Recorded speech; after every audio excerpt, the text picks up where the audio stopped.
अस्सलामुअलैकुम friends, Ertugrul गाजी season 4 episode 53 से start होती है। सबसे पहले कोनिया में महल के अंदर सुल्तान गियासुद्दीन और उनकी वालदा मापरी खातून आपस में बातें कर रहे होते हैं। सुल्तान के बारे में गियासुद्दीन मापरी खातून से पूछते हैं कि सुल्तान अलाउद्दीन जो कि उनके वालिद होते हैं उनको किसने मारा होता है। तो आगे से मापरी खातून कहती है सादुद्दीन कोपेक ने। इसके बाद सुल्तान गियासुद्दीन मापरी खातून के ऊपर तलवार रख देते हैं और कहते हैं कि आप भी इसमें शामिल थी। तो फिर मापरी खातून कहती है जी हाँ, मैं अल्तुनबा और सादुद्दीन कोपेक तीनों ने मिलकर सुल्तान अलाउद्दीन को कत्ल किया है। ये सुनकर गियासुद्दीन कहते हैं अच्छा, तो आप और अल्तुनबा जो कि मेरे उस्ताद है उन्होंने भी ये गलीज़ हरकत की है। इस बात को सुनकर सुल्तान गियासुद्दीन और ज़्यादा गुस्से में हो जाते हैं और कहते हैं कि अर्तुगरुल गाजी ने सही कहा था, आप तीनों कातिल हो और आप तीनों ने मिलकर सुल्तान अलाउद्दीन को मारा है। अर्तुगरुल गाजी बिल्कुल सच्चे है। आगे से फिर गियासुद्दीन मापरी खातून को कहते हैं कि आपको शर्म आनी चाहिए, आपने सुल्तान अलाउद्दीन का कत्ल कर दिया। वो एक नेक इंसान थे, उन्होंने रियासत के साथ इतने सालों से वफादारी की और रियासत को आगे बढ़ाया और आपको ऐसे काम करने में ज़रा भी अफसोस नहीं हुआ। तो इसके जवाब में मापरी खातून सुल्तान गियासुद्दीन को कहती है कि अगर मैं सुल्तान अलाउद्दीन को ना मारती तो तुमने मारा जाना था, क्योंकि उन्होंने खलीज अरसलान को अपना नया सुल्तान बनाना था और खलीज अरसलान ने तुम्हें मार देना था। मैंने तुम पे एहसान किया और सुल्तान को मार दिया और अब तुम सुल्तान बन गए हो। दोस्तों, इसके बाद मापरी खातून गियासुद्दीन को कहती है कि तुम्हें सुबह अर्तुगरुल को सजाए मौत देनी होगी, क्योंकि अर्तुगरुल का मरना अब लाजिम है। इसके बाद सुल्तान गियासुद्दीन कुछ सोचना शुरू हो जाते हैं और कहते हैं कि अब अर्तुगरुल को मरना होगा, क्योंकि अर्तुगरुल अगर ना मरा तो हमारी इज़्ज़त सारी मिट्टी में मिल जाएगी। और मापरी खातून आप ये याद रख ले कि मैं सिर्फ ये अपने ख़ानदान की इज़्ज़त की वजह से अर्तुगरुल को मार रहा हूँ। दोस्तों, इसके बाद आखिर में सुल्तान गियासुद्दीन कहते हैं अर्तुगरुल गाजी की सबसे बड़ी गलती ये है कि वह मेरे बाबा के वफादार आदमी थे। ये कहने के बाद सुल्तान गियासुद्दीन अपनी तलवार ज़मीन पर मार देते हैं और फ़ौरन कमरे से बाहर निकल जाते हैं। दोस्तों, इसके बाद नेक्स्ट सीन काराचेसर किले का होता है। यहाँ पर अर्तुगबे, बमसी, तुर्गुत तीनों ही इस वक्त जेल में बंद होते हैं। काराचेसर किले की गुनाल एल्ब ने इन तीनों को बंद करके रखा होता है। ये तीनों आपस में बातें कर रहे होते हैं। तुर्गुत, अर्तुगबे और बमसी कहते हैं कि हम तीनों हमेशा अर्तुगरुल गाजी का साथ देंगे और गुनाल एल्ब की बातों में नहीं आएंगे। दोस्तों, इसके बाद अगला दिन शुरू हो जाता है। यहाँ पर कोनिया के महल के अंदर मापरी खातून सादुद्दीन कोपेक और अल्तुनबा आपस में बातें कर रहे होते हैं। मापरी खातून इन दोनों को कहती है कि अब सुल्तान गियासुद्दीन को हम सब की हैसियत के बारे में पता चल चुका है कि हम सब ने मिलकर सुल्तान अलाउद्दीन का कत्ल किया। दोस्तों, इसके बाद मापरी खातून अल्तुनबा और सादुद्दीन कोपेक को कहती है कि जैसे कि मैंने आपसे पहले वादा किया था कि अगर गियासुद्दीन ने कोई बचकाना हरकत की तो मैं आपको बचाऊँगी उससे और आपकी मदद करूँगी। तो फिर आगे से सादुद्दीन कोपेक कहते हैं और अर्तुगरुल गाजी का क्या होगा। फिर मापरी खातून कहती है कि कल सुल्तान गियासुद्दीन उसको सजाए मौत दे देंगे, क्योंकि उनको रियासत की इज़्ज़त ज़्यादा अजीज़ है और फिर इस तरह अर्तुगरुल का खात्मा हो जाएगा। दोस्तों, इसके बाद जो नेक्स्ट सीन होता है ये उसी मेहमान खाने का है, जहाँ पर आरिस जो कि अहमद एल्ब बाद में बन चुके होते हैं वो ज़ख्मी होते हैं। इनका यहाँ पर इलाज किया जाता है। यहाँ पर अब्दुर्रहमान गाजी और गुनगुत एल्ब भी मौजूद होते हैं। अब आरिस जो कि अहमद एल्ब है वो ठीक हो जाते हैं। यहाँ पर एकदम हाइमा खातून और हलीमा सुल्तान दाखिल हो जाते हैं। इन दोनों को देखकर ये सिपाही चौंक जाते हैं और कहते हैं कि वालदा आप यहाँ पर क्या कर रही है। तो आगे से हाइमा खातून कहती है कि मैं अर्तुगरुल गाजी के लिए यहाँ पर आई थी, मैं महल के अंदर दाखिल हुई, लेकिन मापरी खातून ने हमें अंदर जाने नहीं दिया और अर्तुगरुल से भी मिलने नहीं दिया।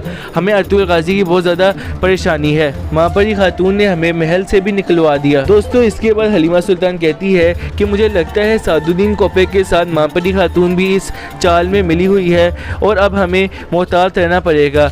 और हाइमा खातून अहमद एल्ब से बातें करना शुरू कर देती है। वह अहमद एल्ब से पूछती है कि अब आपकी तबीयत कैसी है बेटा। फिर आगे से जवाब में अहमद एल्ब कहते हैं कि अल्हम्दुलिल्लाह अब मैं बहुत बेहतर हूँ। दोस्तों, इसके बाद अब्दुर्रहमान गाजी हाइमा खातून को कहते हैं कि हम सबको पहले ही पता चल चुका था कि अर्तुगरुल गाजी की इस वक्त जान खतरे में है। उनके लिए महल में जाल बिछाया गया है और उनको जाल में फंसाया गया है। फिर अहमद एल्ब आगे से कहते हैं कि हमने पहले ही तैयारियां मुकम्मल कर ली है। जब अर्तुगरुल गाजी को महल में सजाए मौत दी जा रही होगी तो हम लोग वहाँ पर हमला कर देंगे और अर्तुगरुल गाजी को बचा लेंगे। दोस्तों, इसके बाद नेक्स्ट सीन कोनिया के महल का होता है। यहाँ पर तमाम अमीर जमा हो जाते हैं जो कि रियासत के होते हैं। यहाँ पर इनको इसलिए बुलाया गया होता है क्योंकि अर्तुगरुल गाजी के मामले में आज फैसला होना होता है। फिर सुल्तान आते हैं और तख्त पर बैठ जाते हैं। फिर ये अपने सिपाहियों को कहते हैं कि जाओ जाकर अर्तुगरुल गाजी को यहाँ पर लेकर आओ। दोस्तों इसके बाद सिपाही अर्तुगरुल गाजी को ज़मीन पर आकर बिठा देते हैं और इसके बाद सुल्तान कहते हैं कि आज अर्तुगरुल गाजी आपको इसलिए बुलाया गया है क्योंकि आपने सुल्तान अलाउद्दीन का कत्ल किया है, आप पर ये इल्ज़ाम लगा हुआ है और अगर आपने तफ्तीश शुरू करने से पहले कुछ कहना है तो आप कह सकते हैं। दोस्तों इसके बाद अर्तुगरुल गाजी जवाब में कहते हैं कि सुल्तान आपको मालूम नहीं, लेकिन आपके इर्द गिर्द हर जगह गद्दार ही मौजूद है जिन्होंने आपको ये कहा है कि मैंने सुल्तान का कत्ल किया है। हालाँकि मैंने सुल्तान के साथ बहुत सी फतूहात लड़ी है और मैं उनका एक ख़ास आदमी रह चुका हूँ, मैं सुल्तान को क्यों कत्ल करूँगा। दोस्तों सुल्तान गयासुद्दीन कहते हैं कि हमारी कौंसिल ने इंसाफ का साथ दिया है और इस मुकदमे को संभाला है। फिर इसके बाद अर्तुगरुल गाजी कहते हैं अगर आपकी कौंसिल ने इंसाफ किया होता और सच का साथ दिया होता तो यहाँ पर आधे लोग शिरकत ही ना करते। ये सुनने के बाद तमाम अमीर जो कि महल के अंदर मौजूद होते हैं वो कहते हैं अर्तुगरुल साहब आप ये क्या कह रहे हैं और शोर मचाना शुरू कर देते हैं।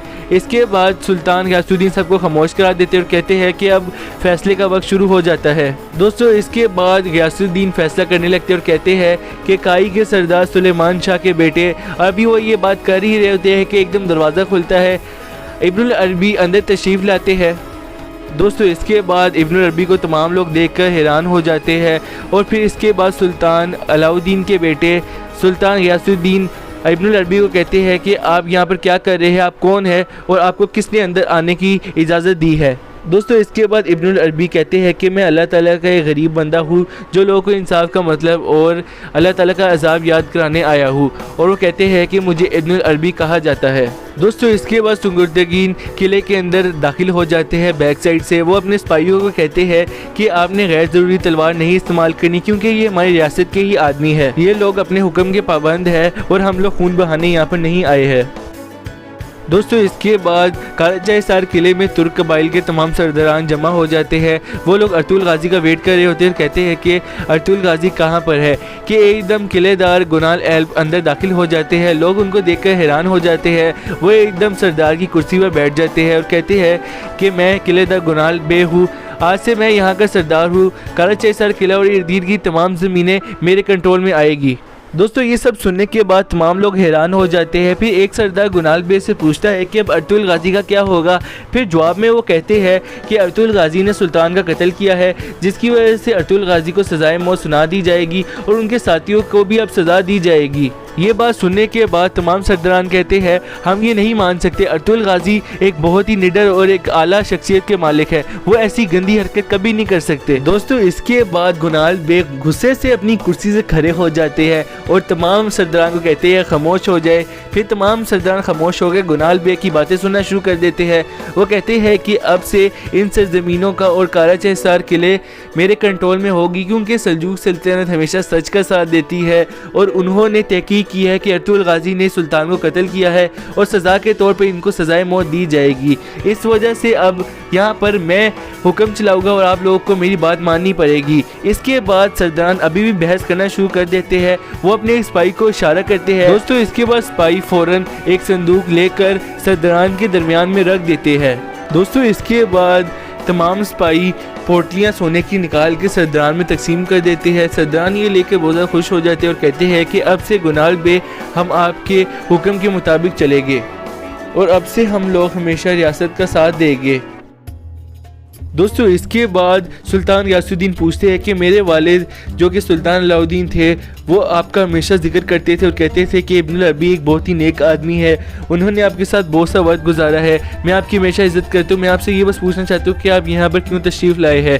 तो फिर आगे से इब्नुल अरबी कहते हैं कि मैं आपको इंसाफ के रास्ते पर लाने आया हूँ, यहाँ पर जुल्म होने जा रहा था अर्तुगरुल गाजी के साथ, तो मैं आपको ये कहने आया था अर्तुगरुल गाजी एक नेक आदमी है, इन्होंने आपके वालिद सुल्तान अलाउद्दीन के साथ बहुत सी जंगें लड़ी है, आप इनका साथ दे, इन्होंने हमेशा इंसाफ का साथ दिया है। इसके बाद सुल्तान गयासुद्दीन कहते हैं मोहतरम मैं आपकी बहुत इज़्ज़त करता हूँ, लेकिन हमारी तहकीकात मुकम्मल हो चुकी है और तहकीकात के मुताबिक अर्तुगरुल गाजी ने सुल्तान का कत्ल किया है और यही कातिल है। दोस्तों इसके बाद इब्नुल अरबी कहते हैं कि तहकीकात झूठी और सच्ची हो सकती है मगर दिल का फैसला हमेशा सच्चा होता है। दोस्तों इसके बाद सुल्तान गियासुद्दीन सोच में पड़ जाते हैं। इसके बाद इब्नुल अरबी कहते हैं, सुल्तान मुझे मालूम हो चुका है कि आपको पता है कि अर्तुगरुल गाजी बेगुनाह है और आप इसका फैसला नहीं कर पा रहे। इसके बाद एकदम सादुद्दीन कोपक बीच में बोल पड़ते हैं और कहते हैं कि मैं बोलना नहीं चाहता, लेकिन मैं इस वजह से बोल रहा हूँ क्योंकि ये दरवेश आपके फैसले पर सुल्तान किस तरह अल्फाज उठा सकता है। फिर आगे से मापरी खातून कहती है कि माना इब्नुल अरबी एक आलिम है, मगर ये इंसाफ की मजलिस में इनको बोलने का हक किसने दिया है। दोस्तों इसके बाद इब्नुल अरबी कहते हैं कि हमारे नबी हज़रत मोहम्मद सल्लल्लाहु अलैहि वसल्लम ने फरमाया है कि जो शख्स नाइंसाफ़ी के सामने खामोश रहता है वो खुद शैतान है। अर्तुगरुल गाजी हक पर है और इनके साथ नाइंसाफ़ी की जा रही है और हम यहाँ पर सच का साथ देने आए हैं। यहाँ जो कोई भी सच को जानता है और उसका दिफा अपनी जान के ज़रिए नहीं कर रहा, वो असल में आलिम नहीं बल्कि जालिम है। इसके बाद इब्नुल अरबी कहते हैं कि मुझे यकीन है अर्तुगरुल साहब बेगुनाह है और मुझे ये भी यकीन है कि आप सबको अर्तुगरुल गाजी की बेगुनाही का यकीन है। इसके बाद इब्नुल अरबी कहते हैं अगर आप अभी भी अर्तुगरुल गाजी को सजाए मौत देना चाहते हैं तो सबसे पहले आपको मुझे सजाए मौत देनी पड़ेगी। गियासुद्दीन सोच में पड़ जाते हैं। मापरी खातून, सादुद्दीन कोपक और अर्तुनबा इब्नुल अरबी को देखकर बहुत ज़्यादा गुस्से में हो जाते हैं। सुल्तान गियासुद्दीन कहते हैं कि सबूत नाकाफ़ी है। सुल्तान अलाउद्दीन और अर्तुगरुल गाजी का एतमाद इब्नुल अरबी की सिफारिश की वजह से ये मैं फैसला करता हूँ कि अर्तुगरुल गाजी बेगुनाह है और अर्तुगरुल गाजी को आज़ाद कर दिया जाए। फिर सादुद्दीन कोपक और मापरी खातून सुल्तान को कहती है कि आप ऐसा कैसे कर सकते हैं। इसके बाद सुल्तान कहते हैं कि बस खामोश हो जाओ, यहाँ पर सुल्तान मैं हो कि तुम। फिर उसके बाद कहते हैं कि आप सबको मेरे अहकाम के ऊपर चलना होगा और मेरे हुक्म की खिलाफ वर्जी की तो आपको सज़ा मिलेगी। आप सारे लोग अपनी हदों में रहो। इसके बाद दोस्तों सुल्तान गियासुद्दीन अर्तुगरुल गाजी को कहते हैं कि अब आप खड़े हो सकते हैं और कुछ कहना चाहे तो वो भी कह सकते हैं। इसके बाद अर्तुगरुल गाजी कहते हैं कि इब्नुल अरबी की वजह से जो आपने आज इंसाफ किया है, मुझे उम्मीद है कि आइंदा सालों में भी आप ऐसा इंसाफ करेंगे और ये रियासत इसी इंसाफ की वजह से आगे मज़ीद बढ़ेगी। और दोस्तों नेक्स्ट सीन में हमें अर्तुगरुल गाजी के भाई सुंगुर्तगीन और उनके कुछ साथी किले के अंदर बढ़ते हुए दिखाई देते हैं और इसके बाद हमें अर्तुगरुल गाजी और इब्नुल अरबी भी दिखाई जाती है। वो महल से बाहर रवाना हो रहे होते हैं। दोस्तों दूसरी तरफ सुंगुर्तगीन और उनके आदमी कैद खाने के अंदर पहुंच जाते हैं। यहाँ पर उन्होंने तुर्गुत बमसी और अर्तुग बेग को बाहर निकालना होता है। वो अभी दरवाज़ा खोलने लगते हैं कि पीछे से आदमी आ जाते हैं और इन पर हमला कर देते हैं। सारे सिपाहियों को एक एक तीर लग जाता है और वो लोग जख्मी हो जाते हैं। दोस्तों इसके बाद सुंगुर्तगीन और उनके तमाम आदमी पकड़े जाते हैं। गुनाल बे भी सामने से आ जाते हैं। वो सुंगुर्तगीन को कहते हैं कि मैं सुलेमान शाह के बेटों का खून नहीं बहाना चाहता था, लेकिन आपने मुझे मजबूर किया है।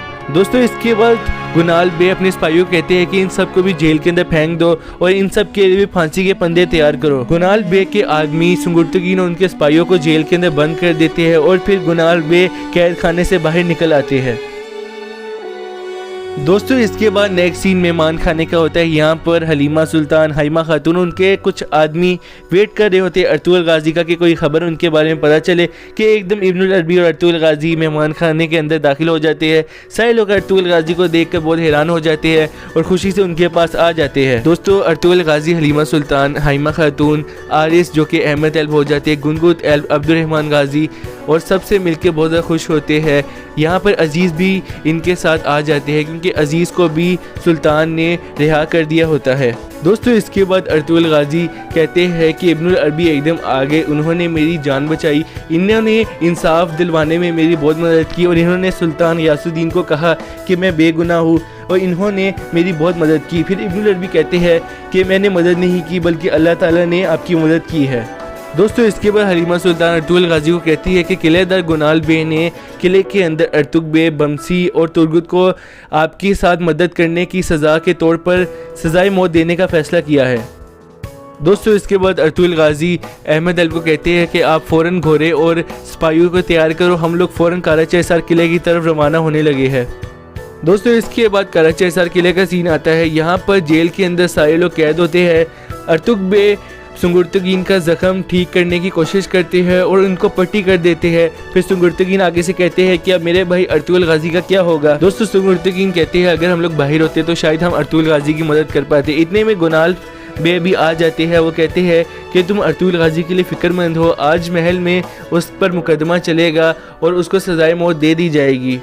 वमसी कहता है अगर इंसाफ होगा तो हमारे सरदार अर्तुगरुल साहब वापस आ जाएंगे।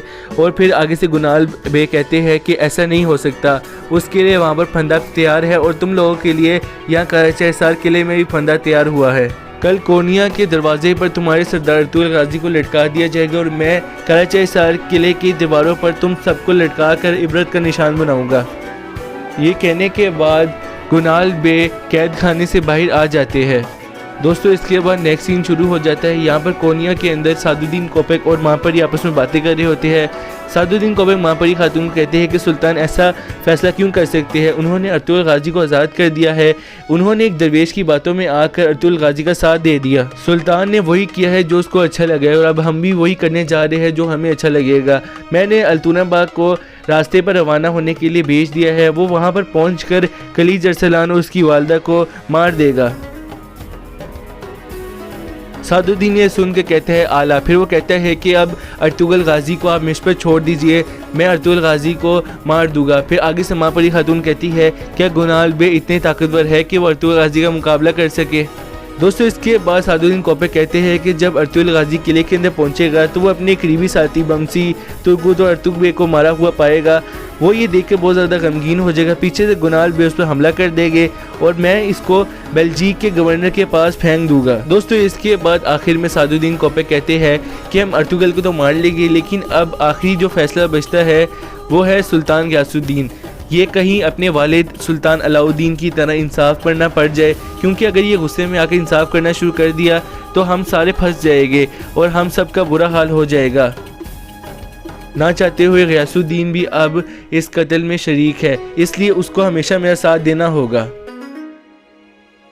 दोस्तों उम्मीद करते हैं कि आपको ये वीडियो अच्छी लगी होगी। अगर अच्छी लगी है 54 पार्ट आपने देखना है तो चैनल को जल्दी सब्सक्राइब कर ले, बेल आइकन को प्रेस करें ताकि जब अपलोड करें फ़ौरन आपको नोटिफिकेशन मिल जाए।